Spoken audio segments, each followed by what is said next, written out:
Hello and welcome to another episode of Sensational She-Geek live from Yancey Street. Today is Monday, August 16th, 2021, and this is episode 30A. As it is an A episode, we're going to start things off this week as usual with the new comic book day pull list. Things that I am going to be pulling on my personal comic book pull list and will be reading that we can then talk about on the Friday pick list. After that, we are going to very in-depth cover the Bad Batch finale, which premiered this past Friday on Disney+. It was an amazing episode and I'm very excited to talk about it. After that, we're going to have some news for the episode, starting off with one theory I have about Jason Todd in Titans, some news about a new Wonder Woman project called Wonder Woman Evolution, a little bit of a downer on news about Star Trek's Nichelle Nichols, and then we will have some reminders about the Wednesday What If episode and the Shang Chi movie coming out September 3rd. As usual, you can find me online, my social media, Instagram. You can find me at Anna with the Comics because my name is Anna and I have the comics. On Twitter, I don't use it quite as much, but if you are looking for any updates on if there's a late episode or anything like that, a skipped episode, whatever the case may be, that is where I post those kinds of updates. My website is www.sensationalshegeek.weebly.com. You have to have the Weebly in there or you won't go anywhere. And that is where I post... Well, I had posted quite a bit of writing in the past before I started the podcast and sort of transferred what I would write about into just speaking about it for the podcast. So it has all of that backlogged content as well as the podcast notes, which are the various notes that I take through the week so I don't get super off track going through the podcast. And I put those on the website to have for anybody who prefers to read and keep up with a podcast as opposed to listen to my voice talk about things, or for anyone who is hearing impaired, they can also keep up with everything we discuss on the podcast that way.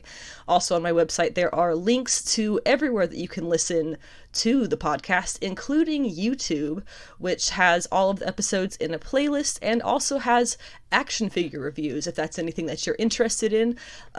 The most recent action figure review, I believe, was the Coffin Comics Lady Death figure, which I was very pleased with. Although I do have to say that you can only watch that if you have a YouTube account logged in and you're over the age of 18, because it is risque, a bit of a risque figure, so I had to put the age limit on there just in case.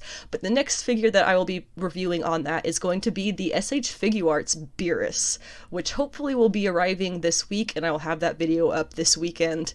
I have the standard, well, I should say the beginner edition, and this is the $50 edition that's coming in. So I will be comparing the $20 version to the more expensive imported $50 version in that video. You can also find a podcast Patreon out there now, and if you go on Patreon and look up Sensational She-Geek, I have set up the Patreon for if you would like to donate to the podcast in some financial way. I would really appreciate that, and the amount of money that gets donated to the podcast goes towards me making the podcast and therefore not having to spend a lot of time or as much time working a traditional job and instead making the podcast better and as good as it can be. And in the future, I would love to make the podcast even more excellent by adding in sound effects and intro music and things like that, transitions, all that fun stuff that sounds super professional when it comes to podcasting. And the best way to get that would be to have the supporters through Patreon, so I can focus more on my time on the podcast and less on a traditional job. You can also support the podcast by, I have a Redbubble store now, which, if you're familiar with Redbubble, you can put in your designs, your art designs, and they put it on basically anything: stickers, magnets, mugs, t-shirts, cups, towels. So I have a number of designs. Some of them are comic related and some of them are just kind of alternative related. But you can check that out. It is on Redbubble under She-Geek Shop. As usual, if you are someone who wants to go ahead and skip by the comic book pull list and get into everything after, you're going to want to jump this episode to about 53 and a half minutes in. I will be wrapping that up and moving on to the Bad Batch finale. Kicking things off with a new comic book day pull list this week. There are a lot of really amazing comics coming out this week and a fair amount of number ones from across publishers that I'm extremely excited to pick up and read, and I hope that you will be too, and you'll find something within this comic book pull list that strikes your fancy. And of course, if you don't, but you still are interested in finding new comics to read, please, please, please contact your local comic book shop, and they will be more than happy to help you find something that is right up your alley based on whatever other interests you might have, and they will be more than thrilled to take some money in exchange for that comic, because comic shops always need your financial help.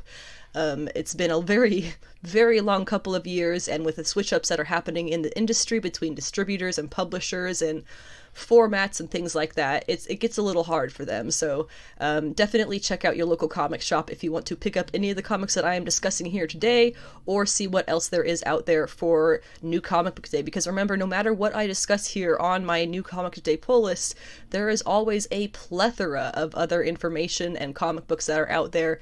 Really great stuff that I just don't have the time to read. It's just not up my alley. Whatever the case may be, there is so much good stuff out there. So don't get discouraged if nothing that I talk about when it comes to comic books really seems to be that much of interest with you, for you. I promise you, you can find something out there that will strike your fancy right like you want. I don't know what that meant, right like you want, whatever. We started off here with X-Men, The Trial of Magneto, #1. This is not a big thing that I have to explain. I don't think at this point everybody pretty much knows what this is all about. Scarlet Witch is dead. She died she was killed, apparently, at the end of the Hellfire Gala, found by the X Factor team and her son, which was kind of sad. Alt-reality son, I think, technically. I don't know how that really goes these days. But this is the trial of Magneto. So clearly, what we're supposed to be thinking here is that Magneto is going on trial for the murder of Scarlet Witch because, as he has said many times, since Jonathan Hickman has taken over the X-Men reins in general, he calls her the Pretender. He clearly has no love in his heart for her, or at least none that he is willing to show, and clearly holds a massive grudge for her various misdeeds against the mutant communities of past. So he is obviously going to be the number one guess that people have for who actually killed Wanda here. However, I get the feeling that this is a 5-issue series, right? So I'm thinking it's not going to plan out that way. I don't think Magneto was the one to kill her, and I don't think this entire issue is going to be putting Magneto on trial to find out if he's guilty. 5 issues seems like a very long time to do that. I kind of get the feeling they're going to approach him in the first and second issues, and by the third issue we'll know it wasn't Magneto, and Magneto will probably be on the trail of whoever the real perpetrator is. And therefore the trial of Magneto will have twofold meanings, right? The trial that Magneto is being on trial for, whatever, you know what I mean, and the trial that Magneto puts on for finding the real killer. I hope you understand what I mean there, but I'm kind of seeing this as a twofold title, and I hope it'll end up that way. I just don't really see it being an entire just Magneto on trial for 5 issues. That doesn't sound very fun. We do have some really, really great variant covers for the first issue here. There are, I believe, 12 or 13 artists here, and they are all pretty much fantastic. There's not a single one here that I would turn down if my comic shop gave it to me. So I'm planning on getting at least, oh gosh, I'm probably going to get 3 of these, to be honest. But here are the variant cover artists, if you are a kind of person who collects specific variants because of whoever is on the cover or whatever is on the cover. And the artists here are Greg Capullo, Frank Darmada, David Finch, Stanley Artgerm Lau, John Romita Jr., Gabrielle Delado, Mark Brooks, Todd Knock, Philip Massafera, Elizabeth Torquette, Alan Kwa, and Peach Momoko. And once again, I am terrible at pronouncing names. I apologize for any name that I mispronounce on this episode. I promise I am not trying to. And the solicitation for this, if you are curious what it says about the first issue, it's a very short solicitation here. So it says, the story that will shake Krakoa to its core, a horrific murder, a shocking revelation, a trial that will divide the new mutant nation. Leah Williams and Lucas Wernick bring you a new epic that threatens the reign of X and will upend the world of mutants. The truth is hidden, the danger is far from over, and the trial has begun. As I said, I don't think this is going to be entirely Magneto on trial. I think it's going to be a lot of him running the trial, possibly once they find out that he's not guilty. There's been a lot of convoluted plot happening in the X Factor series that Leah Williams just finished, which was phenomenal, and I definitely recommend checking that out. It was only 10 issues, so it's not that much to catch up on, and it's so easy and fun to read. But there's been a lot of body swapping and taking over people's minds and dying and coming back and being tricked and stuff like that that kind of happened throughout the X Factor series, and so no doubt that is going to leak into the trial of Magneto here, because I'm based on some previews that came out, I'm pretty much expecting this to be a continuation of Leah Williams' X Factor series.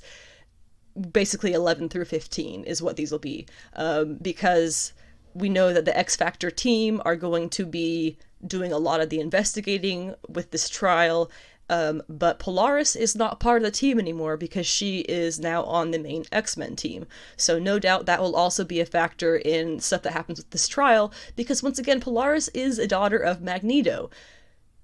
I don't think Scarlet Witch necessarily is at this point in comics history, but that's another thing. The whole convoluted BS that is Scarlet Witch and Pietro's, Wanda and Pietro's parentage, that was very shuffled and muddled in the past couple of years.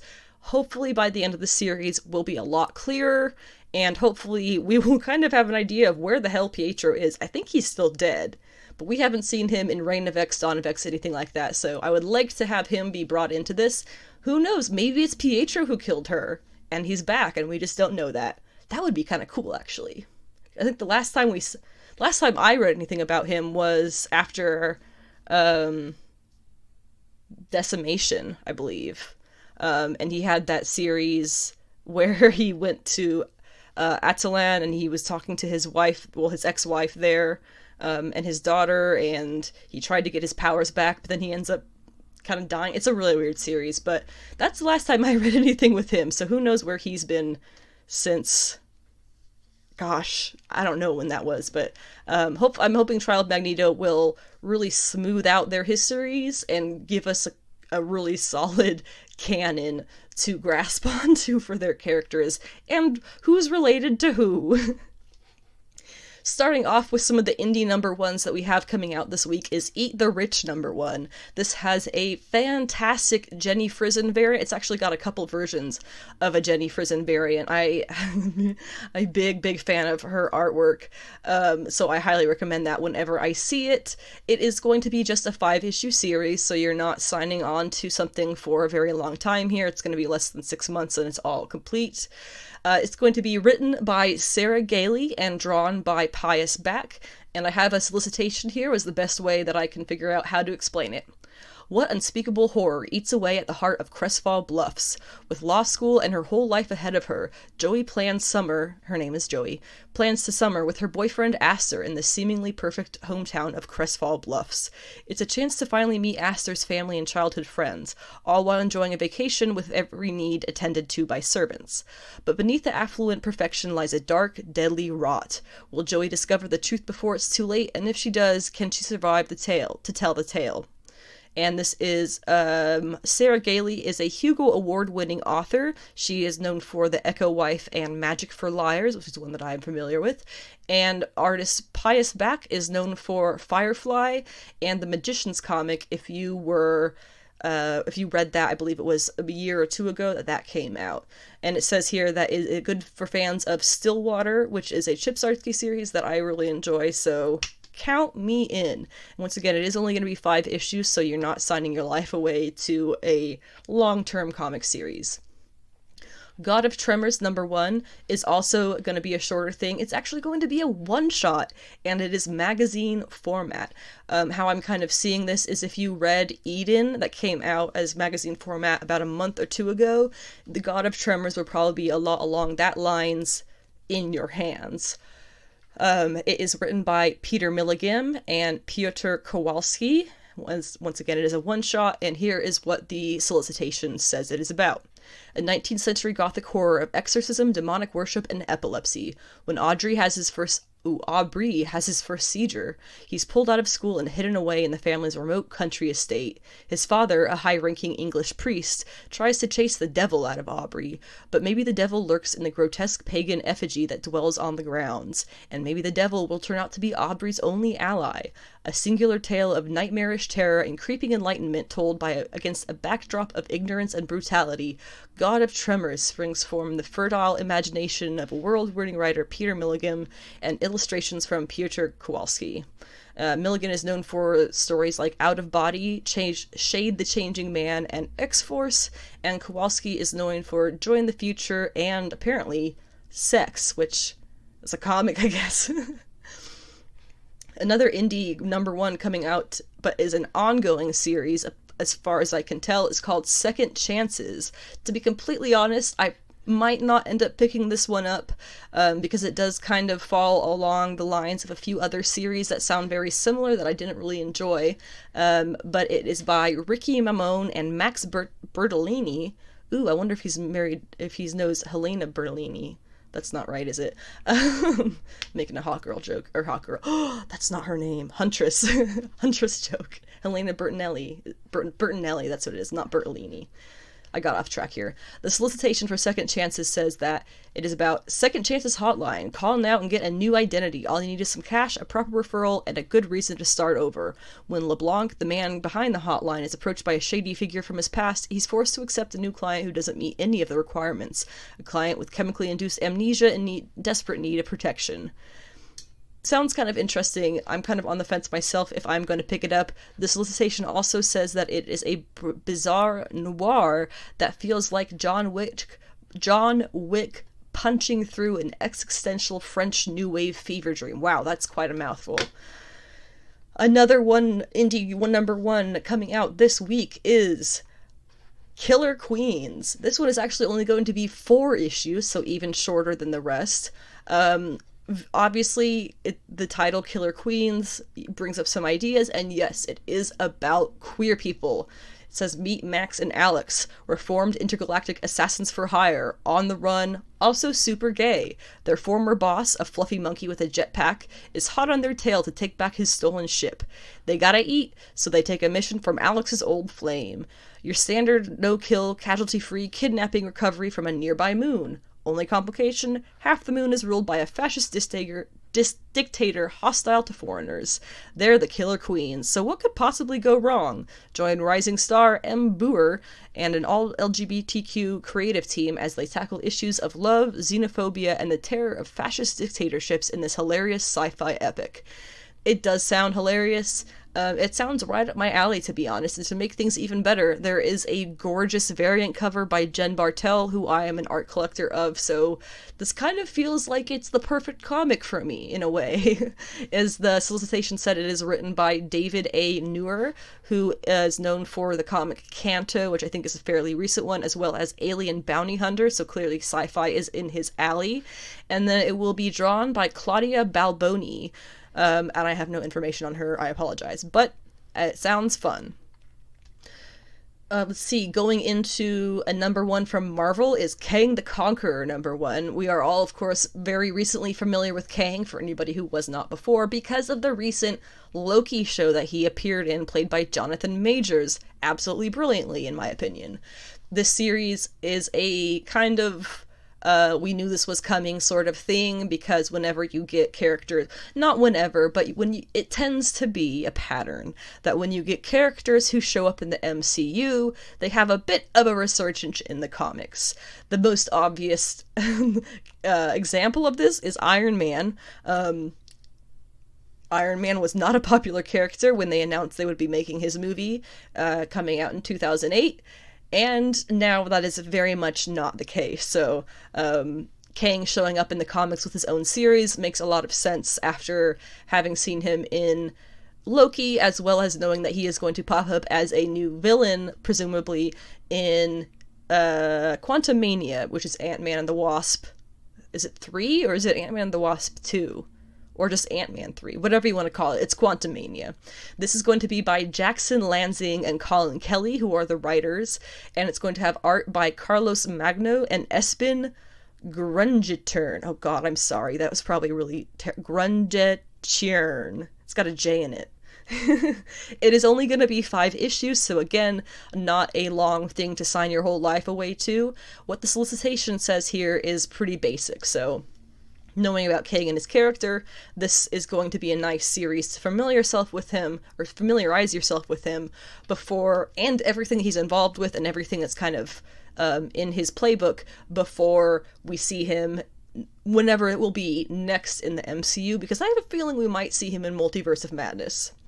The origin of Kang. The man called Kang the Conqueror has been a pharaoh, a villain, a warlord of spaceways, and even, on rare occasions, a hero. Across all timelines, one fact seemed absolute. Time means nothing to Kang the Conqueror. But the truth is more complex. Kang is caught in an endless cycle of creation and destruction dictated by time and previously unseen by any but the Conqueror himself. A cycle that could finally explain the enigma that is Kang. A cycle that begins and ends with an old and broken Kang sending his younger self down a dark path. I mean, that sounds pretty awesome. We know Kang has all these multiple versions of himself. We know that they are a wide span of characters. And we know that he has a very strange way about him. It says here, the cycle that could finally explain the enigma that is Kang. It's a very enigma. That's a good word to describe him. He is a descendant of Reed Richards as well as Victor Von Doom. What a combo. Of course, it's from, I believe, the year 3000 or something like that. Or possibly the 30th century. I can never remember what time period he traditionally comes from when we first see him in the comics. But he is a descendant of those two amazing minds. Specifically, Valeria Richards is actually who he is the descendant of, if you want to go that way, which I think personally is pretty cool. If you read the Christopher Cantwell Doctor Doom series that was about, I think it was a 2019 series is when it started, that had Kang popping up in it a fair amount because he just kind of pops up on Doom's timeline. That goes into part of what the enigma is. They have a weird connection, and I imagine that that's going to be explored in depth in these 5 issues, especially since the second or third issue has Doom on the cover. So we can definitely assume that that relationship, whatever it may be, that connection is going to be explored in this series, and possibly brought into the MCU in some way. There's a lot of options with that, so I'm very curious to read this and kind of see how it feels they're going to take him for the MCU. Going into number 2s, Man-Eaters the Cursed. Can't tell you enough how much you're going to enjoy this if you read this. This is the 3rd series coming from the same creative team. Writer Chelsea Kane, artist Leah Mitternick, and Kate Niesmek. Oh gosh, Niemczyk, I'm sorry. Colorist Rachel Rosenberg, and letterer Joe Caramagna. The first series that this group did together was just Man-Eaters. It was 12 issues. It blew my mind. It is dry humor, metaphor, and overblown comparisons to get you to see what the point, it's fantastic. The second series they did together was Spy Island. It was only 4 issues, but it is probably one of my all-time favorite miniseries, period, in comics. Same world as Man-Eaters, but completely different setting. Now, Man-Eaters The Curse is a follow-up to the first Man-Eater series. It's only going to be 5 issues, so 1 more than Spy Island had, but less than half than the original Man-Eater series had. Already, based off the first issue, this is truly phenomenal. The sarcasm, the humor, the snark, it's just so perfect. And so clearly created by smart women. And I love that. There's only a line or 2 of a solicitation here, so I'll go over that real quickly. And it's pretty funny. Important camp waiver. It's very important to read all the materials before arriving at Craft Camp. Craft Camp is not responsible for disappearances, maiming, special trauma, or other camp mishaps. I feel like you get a pretty good vibe of the comic based on that. It's really funny. This one, you may you may want some of the backstory from man-eaters, but I want to say that it's not entirely necessary. I think for the most part, all the information you need is given still, and it's only had the one issue, so feel free, jump in with Man-Eaters the Curse, or go back and read the first 2 volumes of Man-Eaters, and Spy Island if you're going to do that, because that was another excellent one, and it's only 4 issues. You can make time for that. But I can't, once again, I really cannot recommend Man-Eaters the Curse enough, truly. Savage Hearts #2, I am very excited for. I was a little bit on the fence about even picking up the first issue, but I did, and I am very glad. It follows 2 characters that are kind of hard to describe. Big burly lady in armor, and little dwarf dude? No, not dwarf. Little tree. He's got horns, so he's not a demon. Whatever one of those goat things are called. And he, like, meets her and falls in love with her, and she's like, I don't care, I just need a guide. But there's a lot of heart to it, and a lot of depth to it that I didn't honestly expect going into it. There seems to be that there's going to be a good amount of meat to their backstories, especially Bronwyn, the woman who is the soldier, and that is going to lead us up to whatever the real plot of this is going to be, and not just a little love story. The solicitation is pretty cute, I gotta say. I wasn't going to put it on here. It's very short, but it just says, Peter and Mary Jane, Clark and Lois, Bronwyn and Grau. Comics gets its new favorite couple in this jungle fantasy romantic comedy from Aubrey Sitterson and Jed Doherty. Aubrey Sitterson is the writer. She is known for... That could be a man, I'm sorry. They are known for No One Left to Fight, the comic book story of professional wrestling, and Jed Doherty is known for World's Finest and apparently Harley Quinn, but not any that I'm familiar with. Savage Hearts is only going to be 5 issues, so once again, don't worry about losing your entire life, savings to picking up this series. Superman and the Authority #2, once again, just a 4-issue series. But what's remarkable about this in a couple of ways, at least from my perspective, this is the last DC Comics work, pretty much ever as far as they're saying, that Grant Morrison will ever write. It's a big deal. Grant Morrison has been with DC for a good while. They've put out some truly remarkable work with the publisher. So them coming out and kind of openly stating, this is the last thing I'm going to do for DC, it feels like a bit of a big deal, especially with the massive mark that they are leaving behind them on the publisher. Amazing legacy. Morrison is writing this alongside artist Michael Janin, with Jordi Belair as the colorist.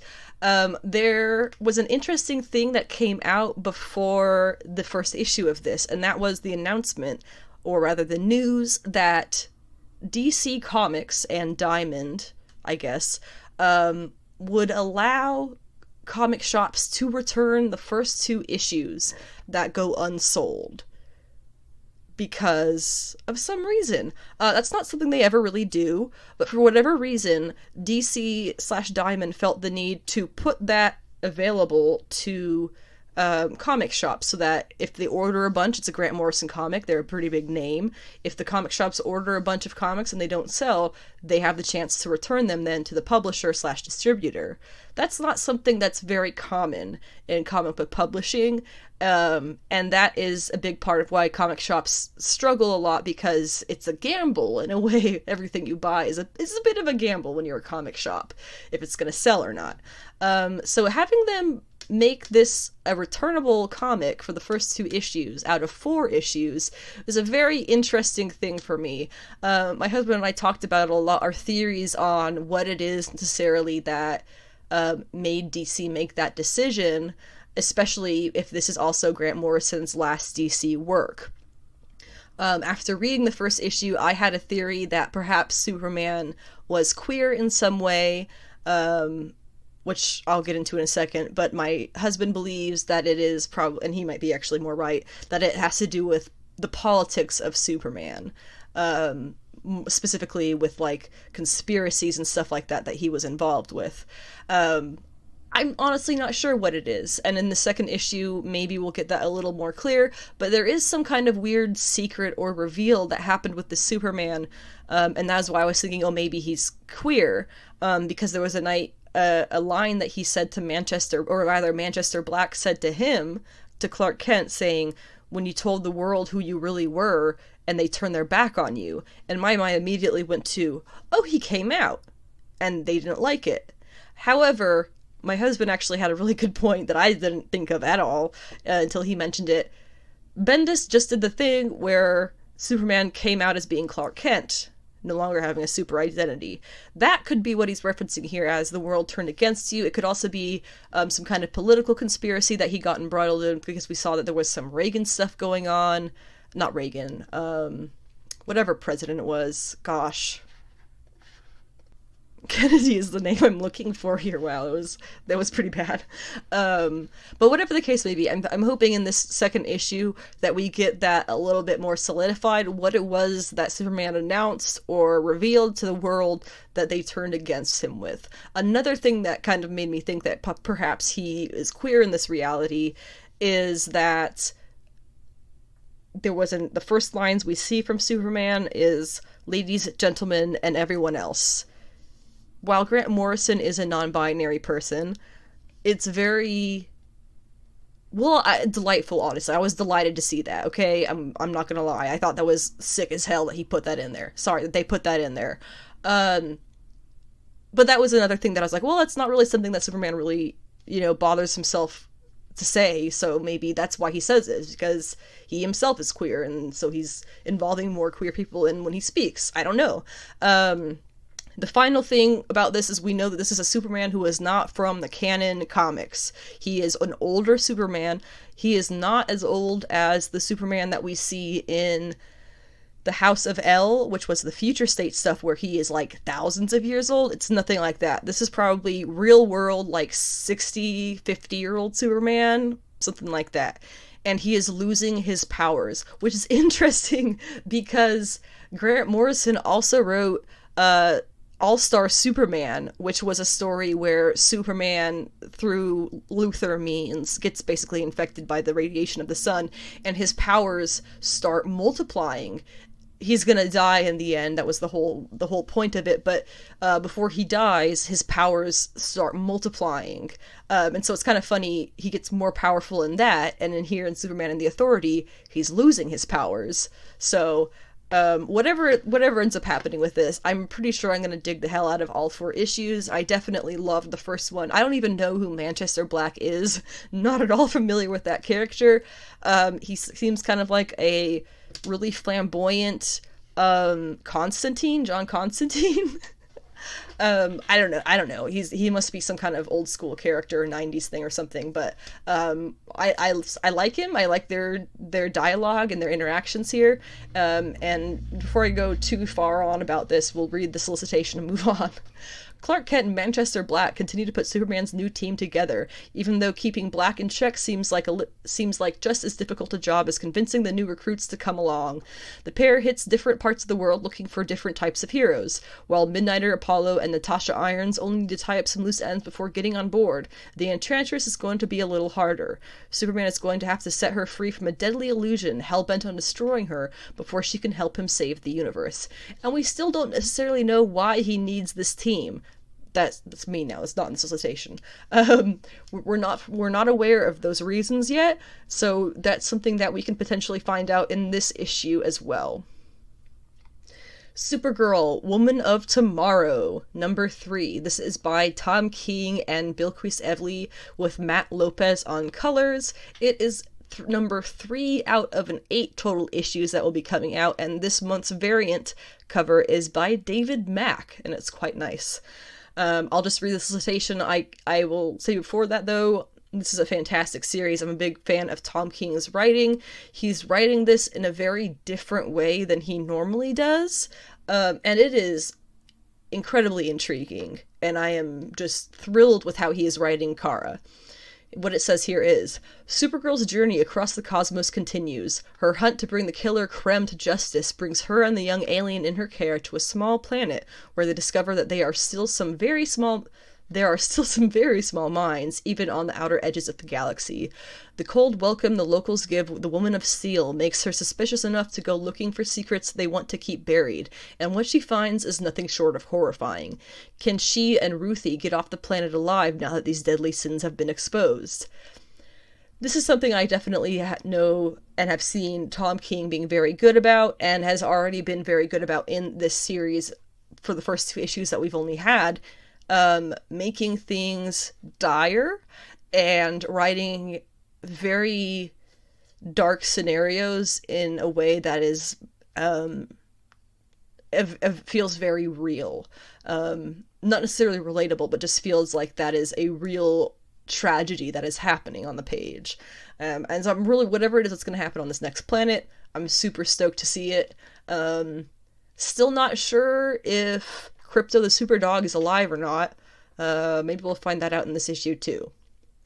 Jonah and the Impossible Monsters number 5 is coming out this week. It is the start of a new arc where Jonah and Rainbow are going off with this new guy who is helping them supposedly find their father, but he clearly has something else going on up his sleeve, as we saw in the last issue. This is written by Chris and Laura Samney. I'm not entirely sure how many issues this is going to be. I really thought that this 5th issue was going to be the final issue. However, it has 7 solicited, and it is not specified on the Diamond website how many there are going to be, where it does specify on a lot of the other miniseries. So, unsure how many issues Jonah and the Impossible Monsters will be, but it has been a delightful read of cartoony, childlike joy and mystery for definitely an all ages audience. I think you could read this as a teenager, possibly even a preteen or younger, and you can definitely read it as an adult, as I am, and still get a lot of enjoyment out of it. Home number 5, I would argue, is also a bit of an all ages comic, although it touches on a lot darker real world truths like immigration in America. It's not really a great thing that happens. We got a lot of BS around that people have to deal with, so especially if they're coming from the South. So that's, this only has one sentence in the solicitation. It says, Juan's rage comes to a head and the world will never be the same again.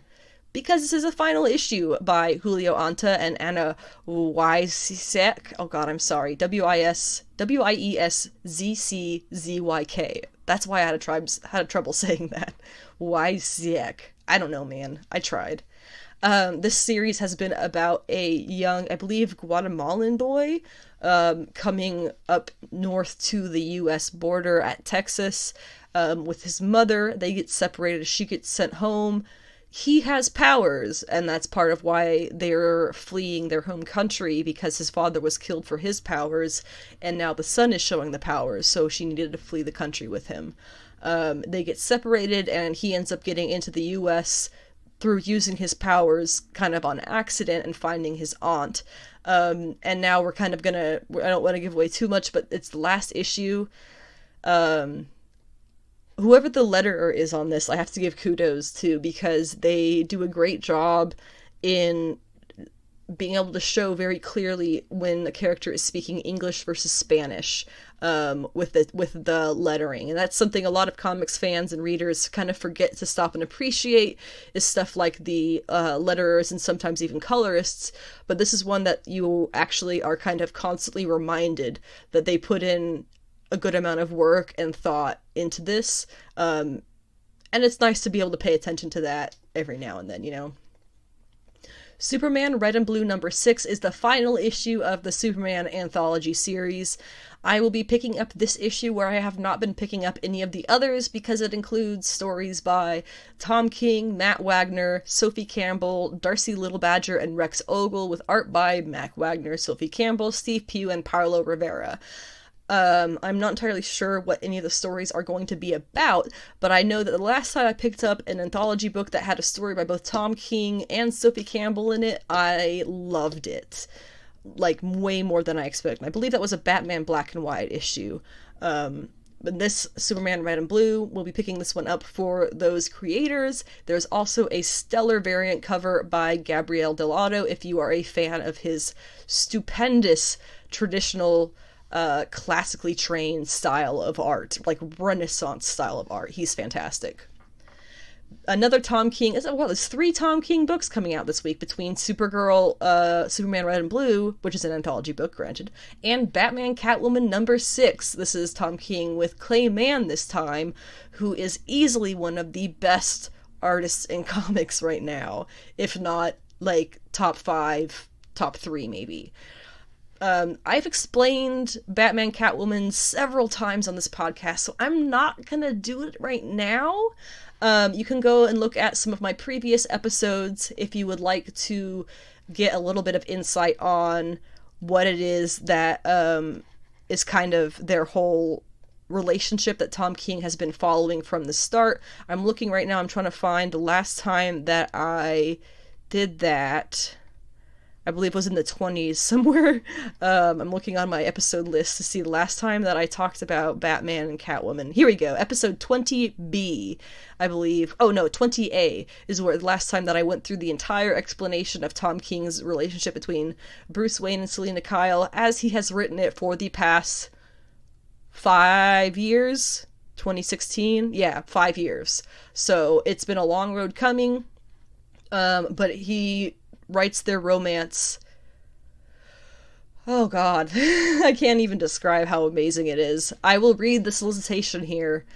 As mysteries deepen, so do the resentments. Throughout her life, Catwoman's actions have caused many close to her to doubt her motivations. Bruce Wayne, Phantasm, and now her daughter have all had their suspicions about her deals with the Joker. And when she killed the old clown, did it trigger the feline's 9th life? Or maybe it was really all over, oh gosh, I can't read today, really over all those years ago, the first time Phantasm drew her blood and Batman had to face a harsh truth. There are big revelations waiting to be found here at the halfway point in Tom King and Clay Mann's final word on the Batcat romance. There's also going to be a annual for this series coming out, I want to say, in September. So don't miss that, because it's going to have another chapter of their relationship that will take place in their childhood. So it's going to connect them all the way back into that far into their past, going all the way forward into Bruce's end of life and Selina's more than likely end of life at the end of the series. Homesick Pilots #8. This was one of those series that I just fell head over heels with in the first issue. The last issue was the last couple of issues have been very revelatory with new things being brought into the story and building the plot. However, I believe this might be ending at 10 issues. The 10th issue is coming out in October, which is as far as solicitations have come. However, the solicitation for the 10th issue looks like a bit of a wrap-up. So we'll kind of see what we're doing. I hoped it would be ongoing for a little bit while longer, because the amount of plot that they developed in the last couple of issues and left room for. So it will be, I guess we'll just have to wait and see. Wait until we get November solicitations and see if Homesick Pilots will be involved. This is by Dan Waters, who is the writer, and Caspar Wingard. I'm sorry, I said that wrong, I'm sure. With a variant cover this month by Martin Simmons. Wingard has been doing a truly phenomenal job with the art on this series, as well as the covers with still art. And I'm also really pleased that for the first time, I want to say 2 weeks ago, I actually saw his name on variant covers for other comics. So he's starting to get out there. His style is phenomenal. It's very recognizable as well, I believe, in my opinion at least. So I'm glad to see that I'm starting to see his name in more places, because I will definitely start collecting his art if it starts getting out there more. Black Cat #9. I think this was the second to last issue. I'm so mad. I only found this out today. There's only a solicitation for #10, and that's it. Why do they keep doing this? This is Legacy 21, right? So they only had 12 issues of her first series, and now they're gonna do 10 issues of a second series. At least match the 12. Come on. And her first series was canceled only because of COVID, too, is another thing that I have to mention. And I'm still bitter about that. Just like Scream had a series that was canceled due to COVID, the Doctor Doom Cantwell series was canceled due to COVID and also due to Dan Slott's horrific Fantastic Four plans for him. And by that I mean truly tragic and terrible writing. But why do they keep this is the best... This is one of the best female solo series I have ever read. Same as the first arc of it, or the first series that Jed MacKay did, 12 issues. Why do they keep cutting him so short? There is a huge following for this series. People really enjoy it. Why do they keep stopping her series right when it gets going really well? Ugh. Again, Jed MacKay with artist Carlos Villa. The solicitation is real short. It just says, the hottest new character of the last 5 years, Star, brings her reality-warping powers to bear in the Black Cat, whatever. Who hired Felicia to do this job? Why do they want this infinite power? And how does Felicia think she's going to live through this? So, Star, if you're not familiar, is a villainess who came out of... Ow! Sorry, I just bent my arthritic finger back too far. Came out of Kelly Thompson's Captain Marvel, I want to say 2018, and she had a 5-issue series of her own that actually got, due to COVID, they finished it eventually, but it was out on digital before it came out on print for like almost a year, or 6 months or something, whatever the timeline for that all bullshit was. So the thing about her that makes her a supervillain is she has the reality stone embedded in her chest and she can use it. I had always kind of thought that Star would see her end when Thanos comes knocking for the reality gems once again, because we all know that he will at some point, and probably in the next year. We're going to have another Infinity thing with Thanos, I have no doubt. That's just what they do at Marvel. So now Felicia taking on Star, trying to get the reality stone out of her. This might be the end of Star. As far as I can tell, it kills her if she has that removed from her. So she's going to have to kill her if she wants that. So I'm not sure how this is going to go, to be honest. And I kind of blame this whole Infinite Destinies event. That's not really an event, but is some reason taking over the Black Cat story. I kind of blame that for her series ending, if that's really what's going to happen in issue 10. Because it's not a very fun event. It's been very boring so far, if you don't mind me saying. Iron Man number 11. I am reading this for Patsy Walker. It's more Korvac stuff. It's going to feature Patsy in here, so that's all I really care about. It says also featuring another appears by everyone's favorite armored Canadian hero, Avro X, whoever that is, and Stiltman, who I guess Christopher Cantwell really likes. Christopher Cantwell does write this. He's done a really fantastic job writing Patsy's trauma and her reactions to things involving that trauma that have still been recurring things and events, without making her deal with all of this crap on her own, which is why it was so problematic in the past. So kudos to Cantwell for writing Patsy really, really well. I hope that she gets a couple more showcases, I guess, in this series before she stops being a character in it. He had made some jokes on Twitter about how the Iron Man series was secretly his way to get a Patsy solo book, but that was quite some time ago when the series first started, and she had a couple of very, very intense issues. She's kind of been on the back burner, I guess, for a little bit since then. So hoping that these next couple of issues get her a lot more involved with the plot again. We're getting towards the end of the pull list here with Spider-Woman number 14 by Carlo Pacheco and Pere Perez. Carla has done a truly amazing job with revamping the Spider-Woman series to a place that is far better than any of her last series have taken her, in my fair opinion. And she is just killing it with all of the characterization, all of the history, all of the adding to her world. I just love all of that. She's doing a fantastic job, and she's hilarious while she does it.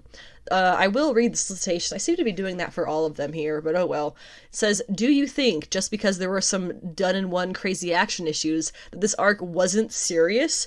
You are wrong, true believer, as this issue picks up all the Kaiser Soze clues we've been leaving around and slaps you in the face with them. All we can say without spoiling more in this more is that Jessica Drew is in it for the fight of her life, and you do not want to miss it. Recently, Carla Pacheco has created a character that is actually Jessica Drew's brother. I'm pretty sure it's real.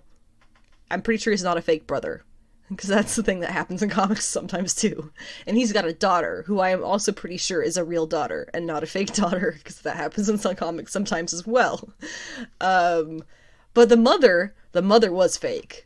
She was a robot, or clones, or something. It's been a long road, and it's been hilarious. But at the same time, very heartfelt. Also, recently in the comic, Jessica was kind of dumped by Porcupine, who was her villain-turned-boyfriend. Not baby daddy. As far as we know still, it was just a random sperm sample that she made herself pregnant with to get her baby, Jerry Drew. Who is starting to show powers now, and I love it! It's hilarious! I don't know how many times I need to say hilarious to make you understand that Carla Pacheco is an amazing Spider-Woman writer and should never be taken off the series.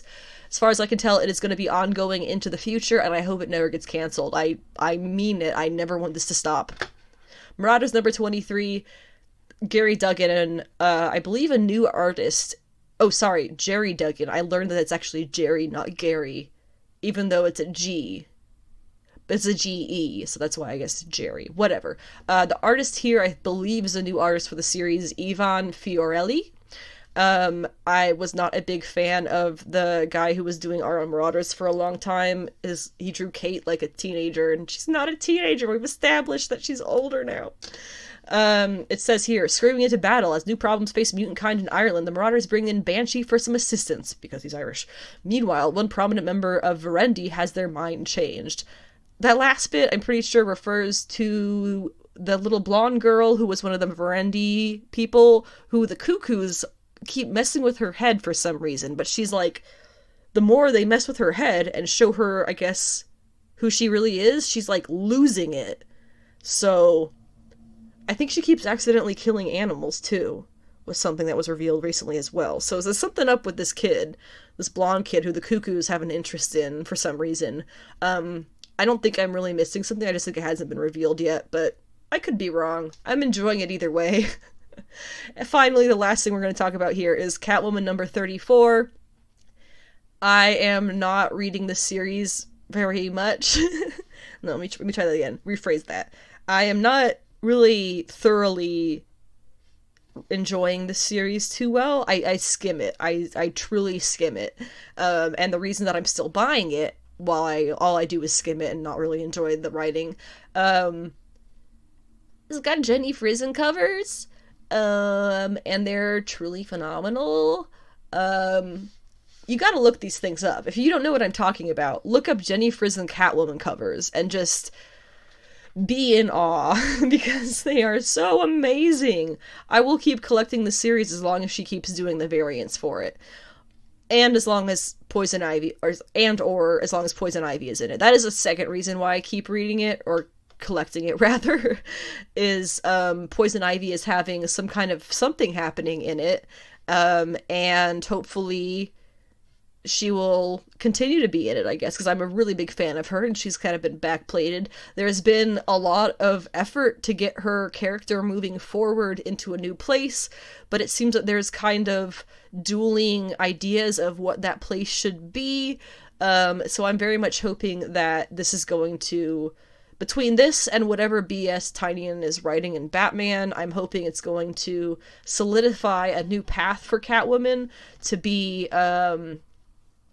for Poison Ivy to be a more viewable character in the DC Comics universe, because she's really, like I said, she's kind of been backplated. She is a fan favorite character. They have lots of readers who would read a comic with her, so it's about time they put Poison Ivy back in a little bit of a spotlight for a while, don't you think?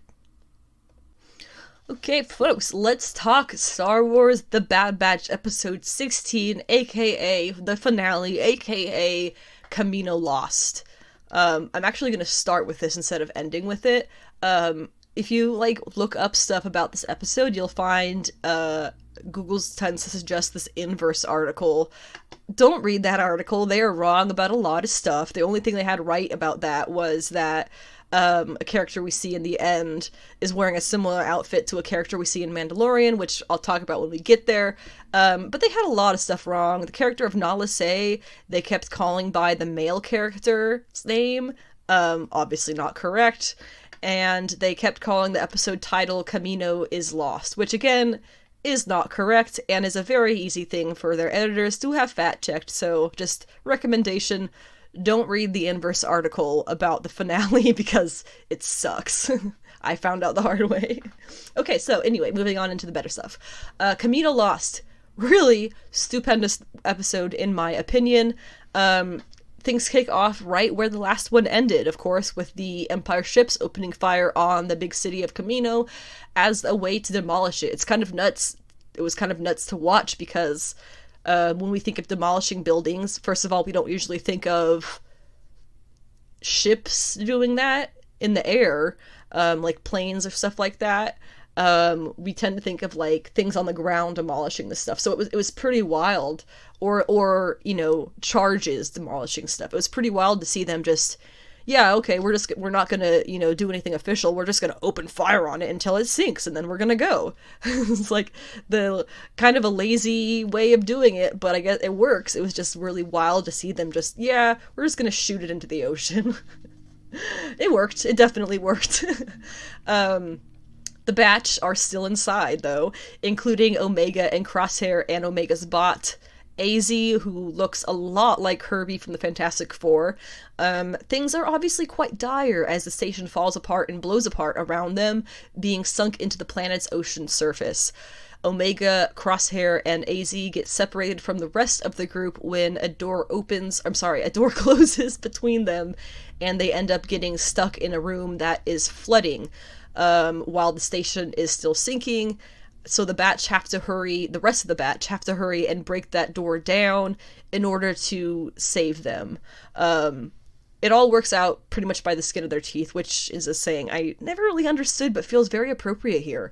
And actually, Crosshair did get knocked unconscious at one point here, and it was up to, or rather not knocked unconscious, but he got stuck. And Omega had to come back and go underwater to save him because the room was very rapidly filling up with water and he would have drowned if she didn't do that. So she did save him, to some people's surprise, including the rest of the batch and his own surprise, Crosshair.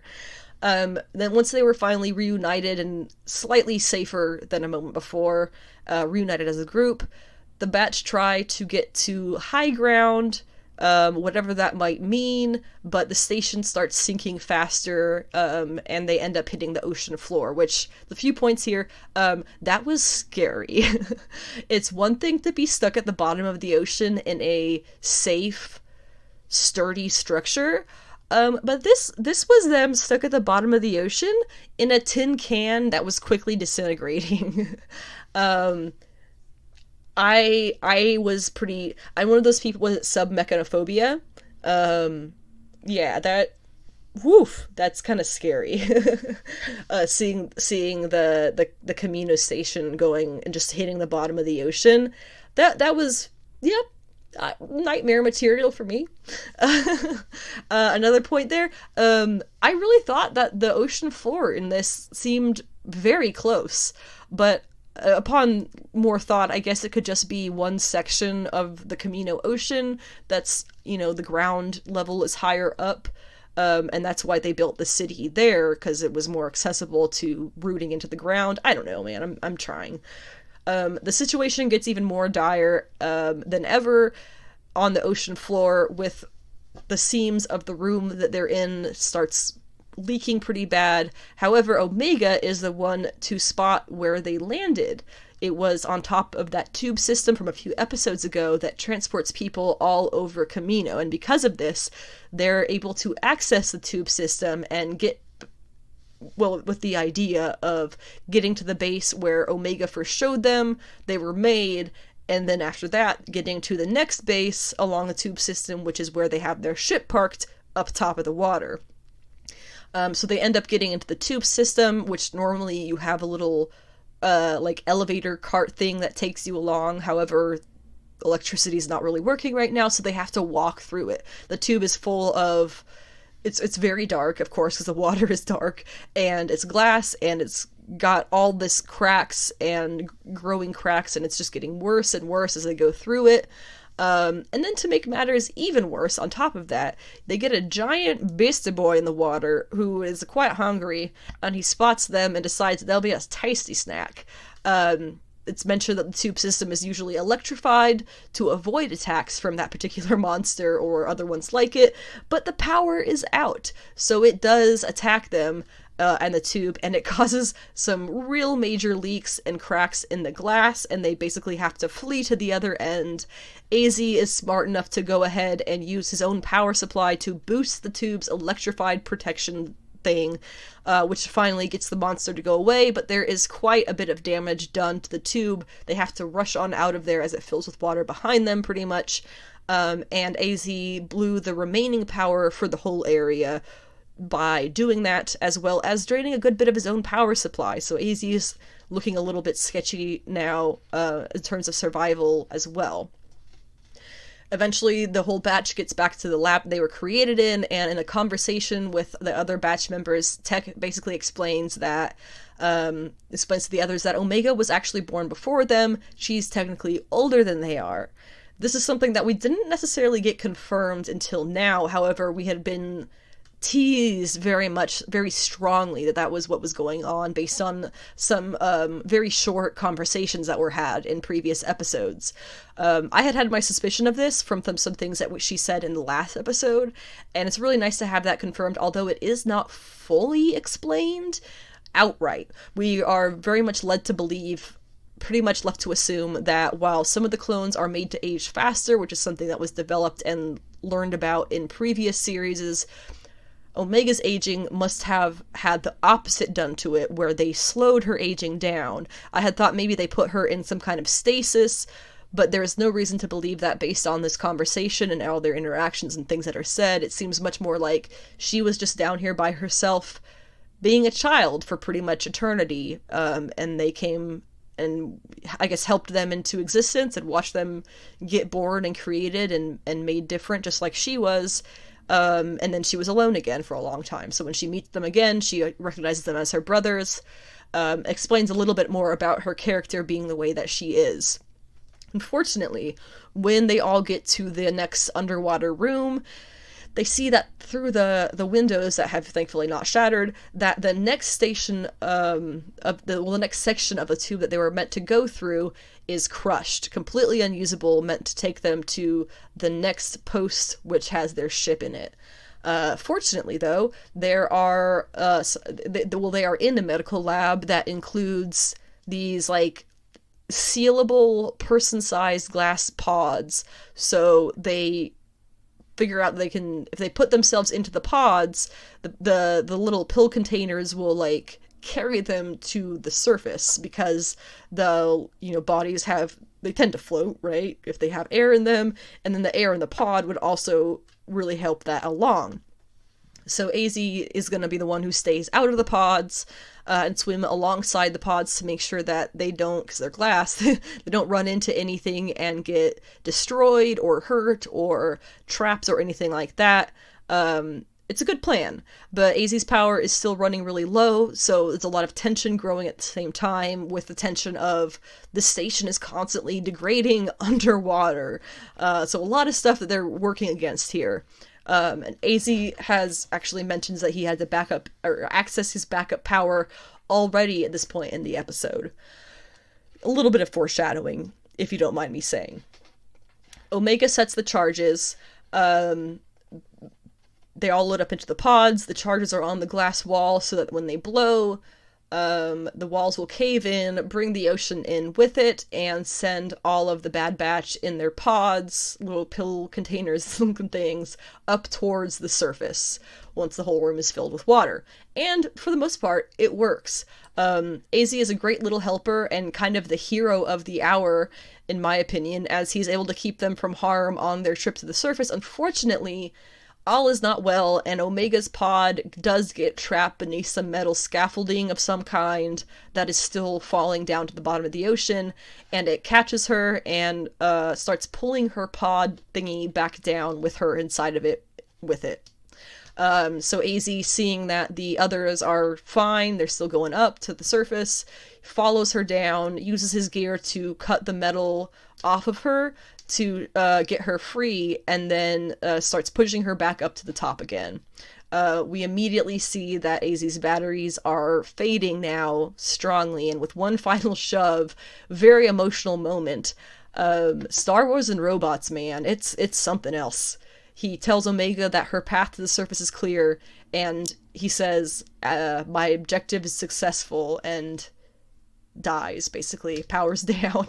It is tragic, and Omega is trapped inside this glass tube, trying to call out to him, no, AZ, and we watch him sink back down onto the ocean, towards the ocean bottom, helplessly, and in her panic and sadness, she just makes a quick decision and decides that she's going to save him. And she goes on her comms, she quickly tells the batch that she has to save AZ, opens the pod, which of course floods it with the ocean, leaves her left deep underwater, and she swims after AZ. The thing is, he is a big bot compared to her little kid body, and he's so far down that she has a hard time getting to him, and when she does, she has an even harder time getting him lifted up. He's a bot. He is not full of air the way that she is. So while she may float a little bit, he does not. He sinks. So she starts to lose consciousness, clinging to her friend. It's a very emotional moment. Up at the top, the rest of the pods have already made it to the surface, and the batch are in a bit of panic when they hear on the comms what she is doing. Hunter goes and makes a move to go after her, but at that point Crosshair picks up his gun and points it at him in response. It takes a moment, but the gun moves ever so slightly off target and shoots, sending there's a term for it? It's a spear on a rope? Spear on a rope. Whatever that term is. Spear on a rope down to AZ, which it attaches to, and then pulls up both the bot and Omega. And it's kind of funny, when he turns around after the fact, everyone of the rest of the batch have their guns pointed at him, ready for whatever was about to happen. So, understanding there's very little trust here, and he kind of deserves that, he hands over his own gun. Once the batch are whole again and on the surface and safe, they paddle their way to the kind of base where they had landed their ship on in the last couple of episodes when they first arrived on Kamino. So they get to their ship where they can get off planet finally, before more Imperial troops arrive to scout things and make sure the demolition went as planned. They all stop for a moment on top of the platform to watch the last of the debris smoking sink into the ocean, and it's another really emotional moment. Omega is clearly heartbroken. This is her home. This is the only place she's ever known as a home. This is where she was made, where she learned, where she first met her brothers. And as they stare silently across the waters, all she can say is how it's just all gone. And it breaks your heart to see that emotion on her face. The boys of the batch do load up, but it's clear that Crosshair has made up his mind he's not going to rejoin them. He's just going to sit around here and wait for the Empire to show back up, which also means that once the Empire shows back up and picks him up, he'll probably tell them the batch survived, and this is all going to start back over again. They all stop... Alright, sorry. Omega, while she is headed into the ship, she stops and turns back towards him, and he can sense her watching, so he snarkily asks what she wants, and she reminds him in another completely different emotional moment that the batch, they're still his brothers, and he's her brother too. And the batch take off, and it leave Crosshair standing there alone again. It's a very emotional episode, and it's not over yet, because we get the ending of the episode where we get to see the fate of Nala Se, who is the Kaminoan scientist who went so out of her way to make sure that Omega is not captured by her own people and taken back and killed, because that was kind of what the plan for her was if she made it back to Kamino and into the Kaminoans' arms. But Nala Se was not all about that. She wanted Omega to be free, However, she did get picked up by the Empire, and the rest of the Kaminoans, as far as we know, were executed. So she is taken pretty much as a prisoner to be a scientist on behalf of the Empire. They take her out of they take her onto this base, I guess, and she's greeted by some other scientists with armed guards, and she's told that the Empire has big plans for her, and you can see when they say this, her face clearly falls. She didn't want this fate for herself, for her people. She doesn't like the Empire. She doesn't want to be used by the Empire. She did everything she could to help Omega, but now she's going to be probably forced into doing things that will eventually harm Omega and the people who are on her side of things. It's very sad to know that this is her fate. She is now probably the last of her people who has been kidnapped from her own planet, which has been more or less partially destroyed, or made inhabitable by her, more likely. And now she's stuck working for the enemy. That's pretty rough. That's quite a fate to be stuck with. I do think that we're going to be seeing more of her in season 2, since she must be the key to tying in the plots of Snoke, if you remember Snoke, and whatever other Palpatine clones we see later on. I remember before we figured out, or were discovered, before it was discovered what Snoke was, there was a lot of theories that he was part Kaminoan because of his appearance. And so I don't think it's a very big reach to assume that it's Nala Se who definitely has a lot of her work put into getting Snoke and the other Palpatine clones and whatnot up and alive and running and stuff like that years down the line. The last thing here that I want to discuss about this episode, it is definitely notable. The scientist who greets Nala Se has the same cloning symbol on her uniform as the cloning guy we saw in Mandalorian Season 1, the one who was trying to defend Grogu's life, correct? So this new location that Nala Se has been taken to is most likely whatever new cloning base the Empire is going to have, or experiments with cloning at the very least. I still think that she has that connection to Snoke somehow, and I definitely hope that we're going to see more of that play out as the series goes on into its second season, I'm guessing next year. Now that we've gotten that out of the way, let's go into the news and such things section of the podcast. First off, I want to talk about a theory that I have involving Jason Todd / Red Hood on Titan Season 3. So we had talked before about how Jason had made, before he died, some weird chemical compound that is unidentifiable through computers. Something that my husband mentioned today that I thought was actually a very good theory. What if that is the Bane venom? You know, Bane from, Nightfall and stuff. What if that's some kind of Bane venom? We don't know if there's a Bane in this universe, but we could certainly imagine there is one. And so I know Bane venom tends to be like lime green yellow, and that's more or less what this stuff that he made was. So that's not a very big stretch to assume that could be it. I also have a theory myself that I think Bruce went off to Talia when he left Gotham after killing the Joker, and at the same time, it could also be Talia who is involved with Jason's return. There have been a number of things in the Titans already, the first 3 episodes, that were directly from the comics, specifically, obviously, Death in the Family and Under the Red Hood. One of those things that could be also added that is from the comic is Talia being the one who saved Jason. For whatever reasons it was at the time. And we know that her father, Ra's al Ghul, was mentioned in a previous episode as they were trying to figure out who could have brought Jason back. His name was actually mentioned pretty soon after that question was asked, but was immediately written off because he is somewhere else. He's obviously not in Gotham. They know that. So having him written off so quickly really makes me think Talia would be the next guess. Maybe not for the Titans, but for Batman. So it could be that Bruce went off to see her after he killed the Joker, or it could be that she is the one who saved Jason. Just a fun theory. If you have other theories about Titans Season 3, let me have it, because I am digging it, and I am excited to watch the 4th episode this Thursday. Another thing in the news, Wonder Woman Evolution. This is a new, I believe it is a DC Black Label series that is going to be written by Stephanie Phillips, who is currently writing Harley Quinn, which is a very good series in my opinion, and it will be drawn by Mike Hawthorne, who just did his absolute last work for Marvel on the, whatever the last issue of Daredevil was before this most recent one.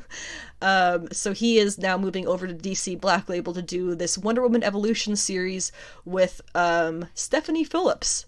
And he has a new costume design for her. It is like a sleeveless with pants version of a couple of different looks that she's had in the past, and I think it looks awesome. It looks athletic.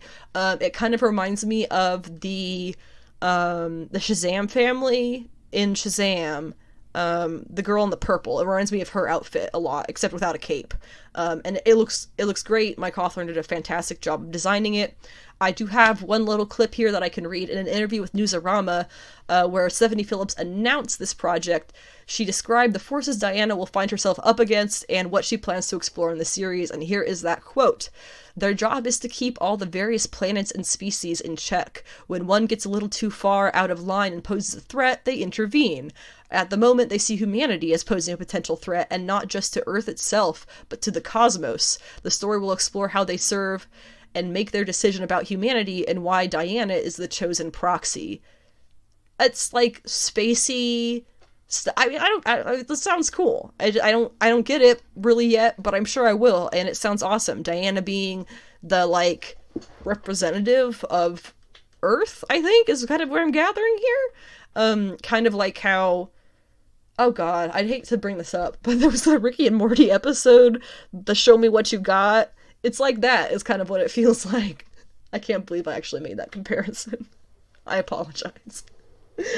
But in any case, Wonder Woman Evolution, I believe, starts in November, and I will definitely be discussing it as we get closer and get more information. For a bit of a downer, I wanted to mention this just because it is in the news, and this woman who it involves is a complete and total utter legend in the nerd community. And that is Nichelle Nichols. She played Uhura on Star Trek, of course, the original Star Trek from Gene Roddenberry. It was the role of a lifetime. It was the first time a black woman was cast in a role that was not stereotypical to her race and had actual importance to add to the show through that role. Additionally, she also had the first on-screen interracial kiss with Captain Kirk. Just truly landmark woman in a truly landmark role, and she did it incredibly and with such grace and honor. We're talking about her today because she is going through, in her old age, some conservatorship issues. Conservatorship was something that has been in the news a lot recently due to Britney Spears, hashtag free Britney. Her father stepped down, but that doesn't mean she's free yet. Conservatorships are basically where you are someone who is seen unfit to take care of yourself and your finances and make decisions for yourself, so you are legally given a basically a parent. Doesn't matter if they're related to you or not. That's all stuff the court decides, as far as I know. But they are now the person who you have to go to do anything. Something that Britney Spears mentioned during her conservatorship plea to have it ended was how she wanted to have a baby, and could not get permission from her conservator, her own father, to go to the doctor to get her whatever the T implant thing is called removed so that she could have a baby. He would not let her do that, and she could not make that decision on her own legally.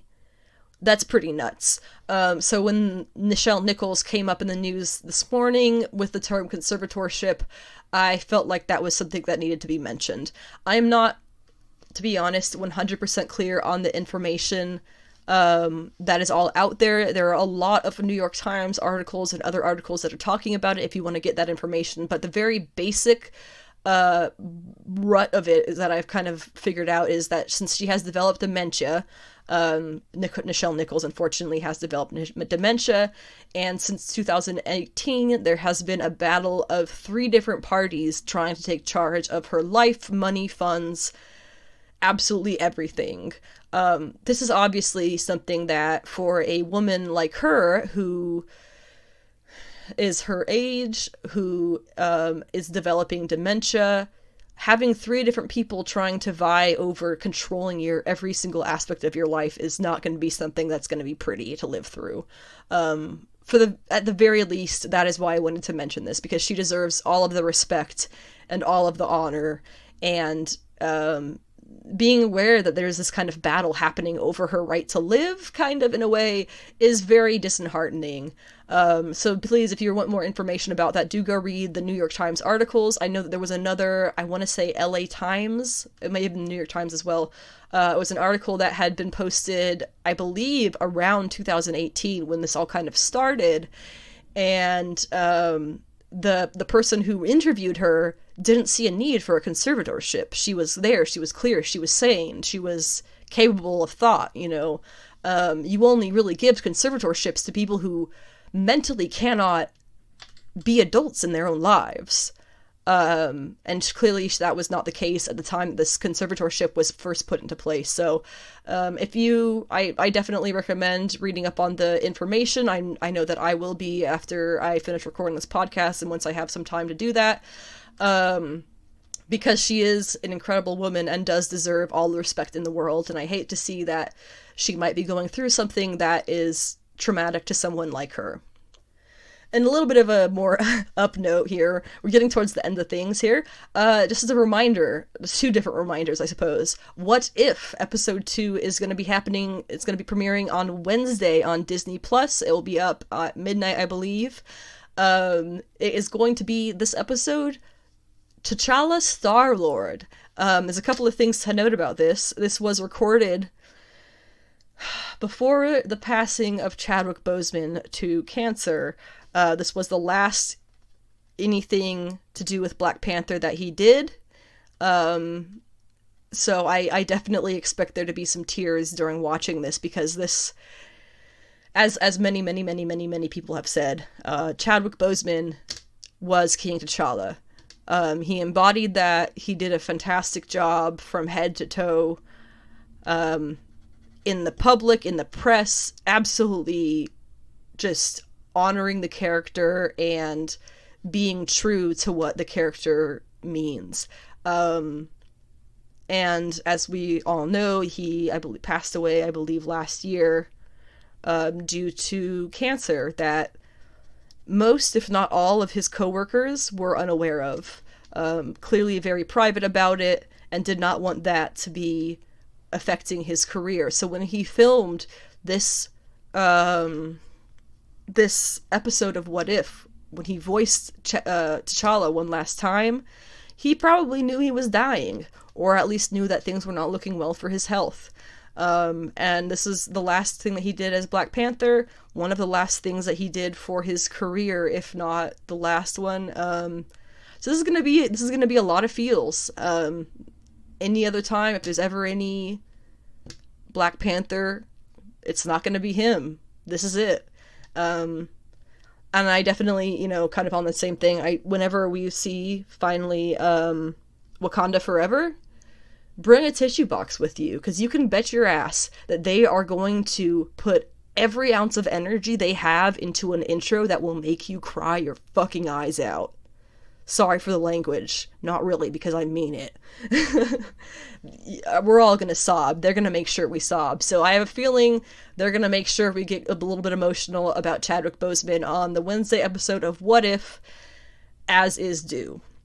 Finally, last thing I want to mention here today is that Shang Chi tickets are on sale as of today. It premieres September 3rd, I believe, so we have less than a month. I am absolutely thrilled that we are getting this movie. I don't really have too much theories and things to add on top of what's already been said. I do think that Awkwafina's character of Katie is some kind of spirit who has gone into a body, and then she wakes up, and that's why she has the red dress and the bow and arrow. I don't know, it could be completely wrong. Who knows? But I'm very excited to see this. Simu Liu is doing a fantastic job of being really excited about this, as are the rest of the cast and characters. And me, I am very excited about it too. Being the wife of an Asian man, he is, of course, extremely excited, and I want him to be there opening night to see it, whether I am or not. So it's something that's very important to that community, and I really, really hope that it gets the celebration that it so deserves. The next episode of Sensational She-Geek, live from Yancey Street, will be posted this coming Friday morning on the 20th, and I will be discussing comic book picks, Titans Episode 4, What If Episode 2, and possibly episodes of Superman and Lois that I got behind on after their hiatus, but I really wasn't a fan of the last episode, so maybe not. We'll see. I might watch them and make fun of them. We'll see. We will also, that episode will also be pre-recorded, just to kind of let you know that. I'll be recording it on Thursday and posting it on Friday.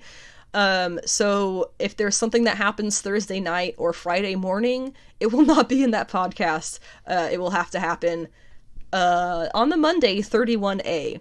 Thank you very much for listening to this podcast for whatever amount of time you have listened to it. I always appreciate whatever amount of effort people go into listening to these semi-weekly rambles that I go on. As I said in the beginning, you can find all of these episodes on most places that podcasts stream, including YouTube, so it's fairly accessible, and I really like it when people interact with things. I know I don't always get back to you right away. I'm sorry. I have a very busy life at the moment. But I love knowing, like, kind of having that confirmed that people are listening to it. So, like, subscribe, share. That's probably the best way that you can support the podcast, period, is by sharing it with people who you think are going to listen to it and share it and enjoy it themselves. So that of course is the absolute best way you can support the podcast.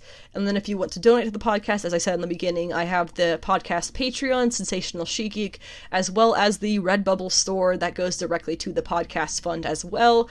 That is under She-Geek Shop, and you can find some stuff on there to support the podcast as well. As I said, the next episode will be on Friday the 20th. This week is gonna be a toasty one for me. Wherever you are in the world, I hope that your summer is going, or winter, I guess, if you're in the southern hemisphere, which I am not. I hope whatever is going on in your life is happening okay, and that you're not too spread thin about things. I know life gets really busy, as my own is at the moment, so have a good week. Find some time to do things for yourself, whatever that may be. Please don't be an idiot. Don't be a Karen. If you're stupid, that's fine. It's not your fault. But don't be a Karen. There's nothing wrong with being stupid. Just don't be a Karen. But be passionate about the stuff you love, and be sweaty about comics.